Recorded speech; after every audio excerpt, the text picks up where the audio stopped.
Informativo Momento 24 tenemos a Monseñor José Luis Henao Cadaví, obispo de la diócesis Líbano Honda. Reciban mi saludo de obispo, padre y pastor. Digamos con el Salmo 17, me cercaban olas de muerte, los dolores del infierno me acorralaban, en el peligro invoqué al Señor y desde su santo templo Él escuchó mi voz.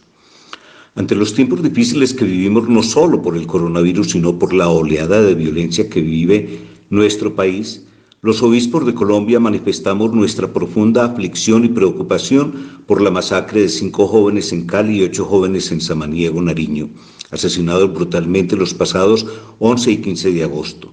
Oramos a Dios por las víctimas y expresamos nuestra cercanía y solidaridad a su familia, a los habitantes de las ciudades donde sucedieron estos crímenes y a las comunidades eclesiales de la arquidiócesis de Cali y la diócesis de Ipiales. Estos hechos se suman a las amenazas a personas y comunidades, a los asesinatos de líderes sociales y de excombatientes de las FARC, a los enfrentamientos armados por el control de las rutas del narcotráfico que se han verificado recientemente en otros departamentos del país, como Norte de Santander, Chocó y Cauca. Frente a estos acontecimientos que han sido denunciados por los obispos y sacerdotes de las iglesias particulares afectadas, así como por organizaciones nacionales e internacionales, los obispos católicos, primero, proclamamos que la vida humana es sagrada e inviolable, que ella constituye el primer y fundamental de los derechos y que por tanto todo asesinato es un crimen gravísimo, no solo contra la persona, sino también contra la sociedad. 2. Hacemos presentes el sufrimiento, la miseria, la falta de oportunidades y la violación de sus derechos fundamentales a las que están sometidas las poblaciones más afectadas por el recrudecimiento de la violencia. Se trata de hermanos nuestros que no podemos olvidar y hacia los que debemos dirigir nuestra solidaridad. Rechazamos categóricamente todas las acciones y formas de violencia, cualquiera que sea su origen. 4. Hacemos una vez más eco al llamado del Papa Francisco, exhortando a los grupos armados ilegales y a las bandas delincuenciales al cese definitivo de sus acciones violentas y de las confrontaciones que agravan la crisis humanitaria que se vive en el país por cuenta de la pandemia. 5. Convocamos una vez más a todo el pueblo colombiano a empeñarse con unidad y con valentía en la defensa de la vida, en la tarea de la reconciliación y la paz y en la construcción de un proyecto común de país. 6. Animamos al Gobierno Nacional a concentrar aún más esfuerzos para asegurar la protección efectiva y la atención integral a las comunidades que padecen con mayor rigor las consecuencias de la violencia, así como a seguir avanzando en la implementación de los acuerdos de paz. Invitamos a la comunidad católica a intensificar la oración para que Dios conceda a nuestro país el don inestimable de la paz y para que todos seamos artesanos de reconciliación. Hasta aquí los obispos. El señor arzobispo de Bogotá nos envió también su pronunciamiento y nos dice: las terribles noticias de las últimas semanas en Colombia ponen de manifiesto el horror de la guerra en distintas regiones. Sigue pisoteándose la vida humana. Podemos estar con tapabocas, pero no podemos callar ante la creciente violencia que se ensaña contra nuestro pueblo como un monstruo que destruye y que crece en nuestro país. Rechazamos con vehemencia las masacres perpetradas. De ninguna manera podemos callar ante el hostigamiento y presión despiadado de los grupos armados ilegales contra las comunidades rurales y urbanas, con lo cual limitan la libertad de nuestros pueblos, generan una anticultura de muerte y de miedo. No podemos callar ante grupos que torturan a campesinos, indígenas, afrocolombianos, a hombres y mujeres. No podemos callar ante las amenazas y asesinatos de reincorporados en el proceso de paz.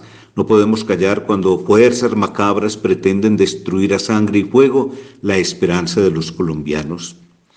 El Papa Francisco, en su mensaje de paz de este año, dijo: en realidad, toda la guerra se revela como un fratricidio que destruye el mismo proyecto de fraternidad inscrito en la vocación de la familia humana. Sabemos que la guerra a menudo comienza por la intolerancia a la diversidad del otro, lo que fomenta el deseo de posesión y la voluntad de dominio.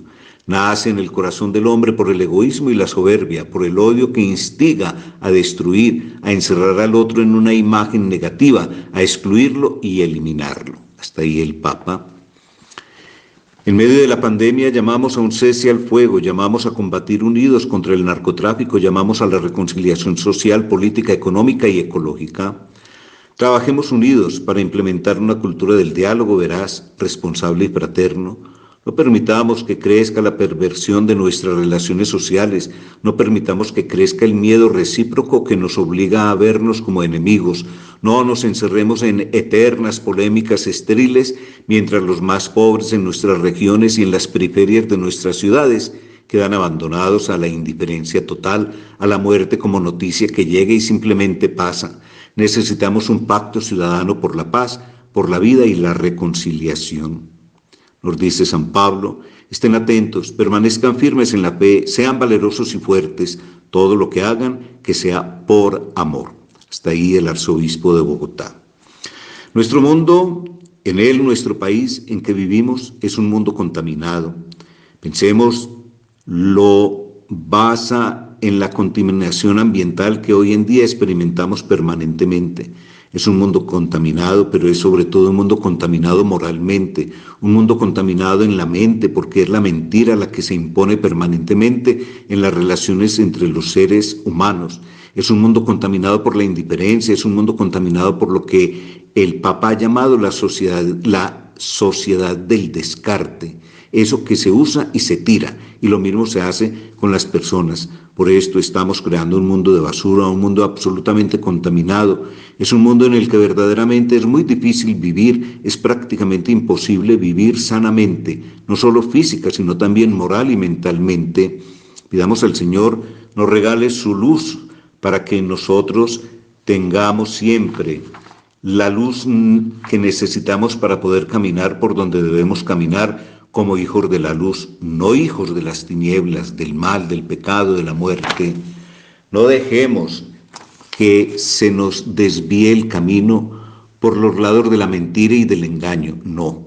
El Señor nos da la capacidad de discernir y por lo tanto con la luz del Señor nosotros vamos a poder siempre, no solamente descubrir el bien, que a veces está totalmente envuelto por el hombre, por sombras que nos impiden verlo, descubrirlo, porque más bien el mal es el que se nos presenta como la atribución de bien. Descubrir el bien y optar por el bien, optar por la vida, por el respeto a la vida, por el respeto de los niños y jóvenes, por el respeto de los ancianos, por el respeto de las personas frágiles, de las personas necesitadas, de las personas que tienen respeto profundo por los demás y por lo tanto ser capaces de vivir una vida de fraternidad y de solidaridad.